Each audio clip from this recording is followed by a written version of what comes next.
చేపట్టాలి దేశవ్యాప్తంగా బీసీ కులగణనను చేపట్టాలి దేశవ్యాప్తంగా బీసీ కులగణనను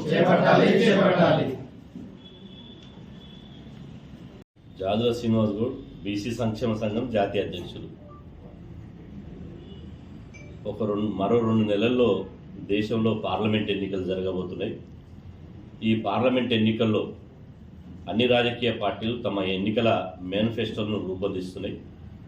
అందులో భాగంగానే జాతీయ పార్టీలు అయినటువంటి కాంగ్రెస్, అదేవిధంగా ప్రాంతీయ పార్టీలు ఇప్పటికే తమ ఎన్నికల మేనిఫెస్టోలను ఇలా రూపొందించడం జరుగుతుంది.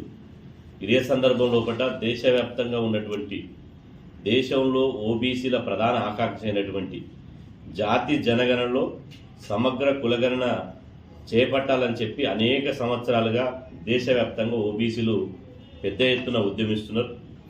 ఈ ఆకాంక్షలను పరిగణలోకి తీసుకొని ఇప్పటికే అన్ని రాజకీయ పార్టీలు తమ ఎన్నికల మేనిఫెస్టోలో మేము అధికారంలోకి వస్తే ఓబీసీ కులగణనని చేపడతామని చెప్పి కాంగ్రెస్ పార్టీతో సహా మిగతా ప్రాంతీయ పార్టీలు కూడా తమ ఎన్నికల మేనిఫెస్టోలో ప్రకటించడం జరిగింది.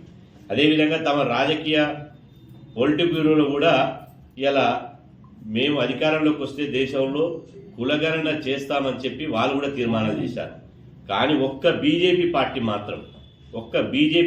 మాత్రం ఇంతవరకు జాతి జనగణనలో సమగ్ర కులగణన చేపడతామని చెప్పి ఇంతవరకు తమ వైఖరి వెల్లడించలేదు.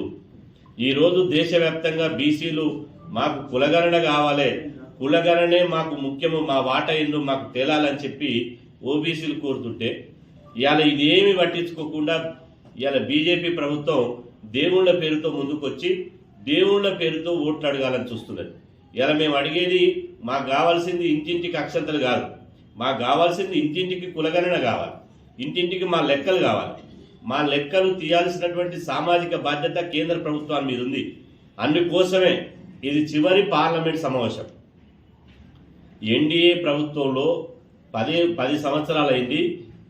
ఈ బడ్జెట్ సమావేశాలు, ఇప్పుడు జరిగేటువంటి బడ్జెట్ సమావేశాలు, పార్లమెంట్ బడ్జెట్ సమావేశాలు, ఇది చివరి సమావేశాలు.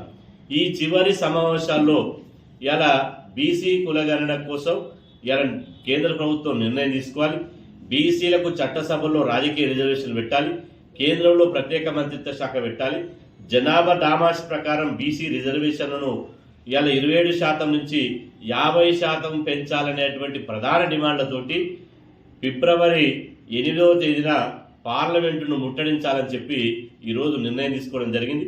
అదేవిధంగా ఈ ఓబీసీ కులగణన మీద జాతీయ స్థాయిలో ఒక ఓబీసీ జాతీయ స్థాయి సదస్సును 9వ తేదీన ఢిల్లీలో నిర్వహించాలని చెప్పి ఈ సమావేశంలో నిర్ణయించుకోవడం జరిగింది. కాబట్టి ఇలా మొత్తం భారతదేశం ఉన్నటువంటి బీసీలు, ముఖ్యంగా తెలుగు రాష్ట్రాలు, తెలంగాణ, ఆంధ్రప్రదేశ్, అన్ని రాష్ట్రాల నుంచి ఇలా పెద్ద ఎత్తున వందలాది మంది ఈ కేంద్ర ప్రభుత్వం మీద మెడలు ఉంచడానికి, ఈ కేంద్ర ప్రభుత్వం మీద బీసీలు దండోర వేయడానికి, ఈ చివరి పోరాటంలో ఇలా దేశంలోని బీసీలంతా పెద్ద ఎత్తున వందలాది మంది కదిలి రావాలని చెప్పి ఈ సందర్భంగా మీ ద్వారా మేము పిలుపునిస్తున్నాం.